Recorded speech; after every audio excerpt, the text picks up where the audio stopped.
Good morning. Welcome to today's chapel. My name is Jonah Kroll. For those of you that don't know me, it is my privilege and honor to lead you in today's chapel service. The picture above you is of my younger brother. His name is Gideon. Growing up, we were very close, and this story is no different. So we were heading to a birthday party of some close family friends. Super excited to get there because we heard that they have a jumping castle. I was about 6 at the time, and Gideon was 2. So when we arrived, we were ready to open the car doors, spring out, and join our friends. But before we could do so, my mom had a few rules that we needed to follow. One of which was do not climb the side of the jumping castle and sit at the top, as this is dangerous. I nod my head, sure, I understand, but inside thinking she just doesn't want me to have fun. Door opens, we run to the jumping castle, ready to join our friends. After some time, I think to myself, what could I do to make this more fun? So what do you think I did? Maybe if I climb up the side of the jumping castle, this will be a lot more fun. The one thing that she said not to do. So, as I'm climbing, I'm looking around, making sure she's not paying attention. Luckily, she's talking with other parents, so the coast is clear. I start climbing, I get to the top, and I feel like I'm on top of the world. However, my younger brother sees me doing this and decided he wanted to join in. So seeing him climbing the jumping castle, I told him, stay down there, it's dangerous. Whether this was out of brotherly love or just not wanting to share the top, we'll never know. But he ignores me, much like I did my mom. He starts climbing slowly, making his way to the top. Being 2 years old, you can imagine the level of balance that he has. Not a lot. Plop, he falls off. What do you think happens when a 2-year-old body meets a giant metal fan? Yep, snap. He broke his leg. You're probably wondering, what does this story have to do with today's chapel? Why would I tell you about my brother breaking his leg? Well, today's chapel theme is going to be on wisdom, or in my situation, a lack thereof. Our chapel comes from Mark 6, 1 through 6. We're going to focus on three main points to kind of break down and make this a little bit easier to understand. So the first point is going to be Jesus' ability to capture an audience. Second point is going to be Jesus judged solely based on his upbringing. And the third is the people's lack of faith. So let's dive into point number 1. The ability to capture an audience comes from verse 1 and 2. Jesus left there and went to his hometown, accompanied by his disciples. When the Sabbath came, he began to teach in the synagogue, and many who heard him were amazed. So in this verse, Jesus is at a temple teaching to a large group of people. Everyone in attendance couldn't help but listen to the words that he was saying. If you remember Mr. Weddle's chapel from a couple weeks ago, he talked about speaking in confidence. Anything you say with confidence, people will listen. This was no different for Jesus. All that were there knew that he was speaking with such confidence because it's something that he fully understood.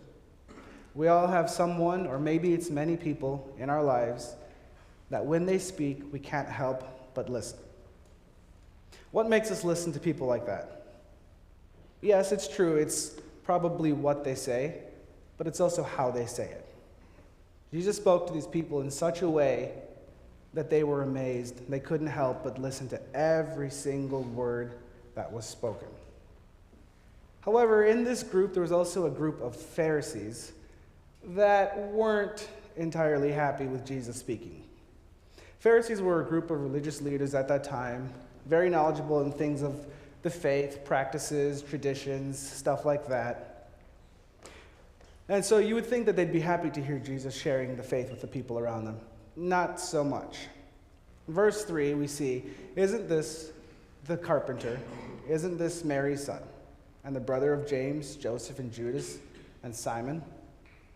That very first part of that verse is what we're going to focus on. Isn't this the carpenter? If you know Jesus' life, he was born to Joseph. Joseph was a carpenter at that time. Now, a carpenter in those days was not a very, very highly sought after job. It was not a job that was something people looked to do. It was actually one of the lower jobs that you could do. So the Pharisees focused on that part of Jesus' life and said, how can someone born into a lowly job like that have the right or the ability to speak to people like this? Basically saying, this is our job. Why are you doing it? We're all guilty of doing this, whether it's our own family, friends, or even people we meet. We judge them based on what we perceive their lives to be, right? Often is the situation where we're told how to live, we're given rules and what to follow, and that annoys us because the way we see it is, what gives you the right to tell me what to do with my own life? But as we continue going through life, it's easy for us to be Pharisees. It's easy for us to say, wow, God, okay, you're not the one living the life. You're not the one dealing with the problems that I have. What gives you the right to tell me what to do daily? Which brings us to our third point of a lack of faith. He was amazed at their lack of faith. Jesus, being God, knows everything. He knew the hearts of the Pharisees. He knew what they were saying to each other, and he knew their intentions. He understood that they truly didn't believe his purpose and why he was here. So they had a lack of faith. It's the same situation for me in my story with my brother breaking his leg. I didn't believe my mom. I thought I saw the rules as a way for her to just keep me from having fun. I didn't really think of the consequences that could result from me climbing to the top. You guys are the same way. You all have something in your life that you're going through. You all have people in your life that are maybe putting rule upon rule, whether it's school, whether it's a sports team, friends, government. You view those rules as confinement and not necessarily as guidance. Well, God does the same thing for us. He's given us, in his word, a set of guidelines he wants us to follow. He's given us the exact method of how we can honor and please him. What do we do with those guidelines? Those guidelines are the 10 Commandments, but what do we do when we read them? Do we read them with an open heart and an open mind? And do we do it with love? Yes, I'm going to follow this daily. Yes, I'm going to do every single thing that you say. Or are we much like the Pharisees and we do the complete opposite? Do we mumble? Do we groan? Maybe we do it, but not with a loving heart. Maybe we don't even attempt to do it. Maybe we question why God thinks he has the right to put such rules in place to keep us down. Whatever the situation is, we know that Jesus speaks to us, like he did the people, with confidence. We don't always do it, but we want to make it our mission to come to his table, to come to his word, to look at it with true faith, because he speaks with such confidence that we can't help but listen. Jesus is wise. I'm not saying you guys aren't. You guys are wise in your own way. You're smart. Everyone has knowledge about what they truly love. That's not the point of the chapel. The point is your knowledge has a certain level, and where that level stops, God's continues. God knows all, God is all, and he has your best interest in mind. So as we leave today's chapel, no, you're not going to automatically stop sinning. No, you're not going to automatically do what's right.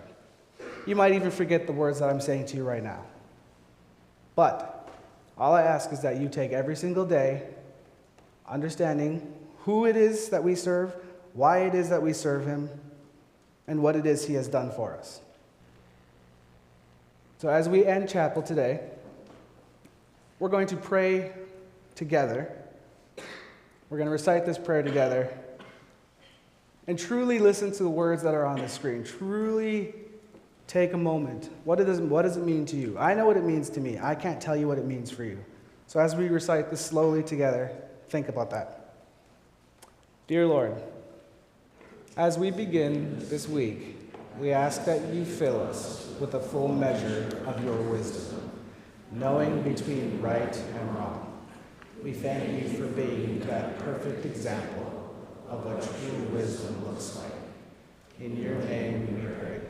Amen. I'll skip the song. Are there any announcements?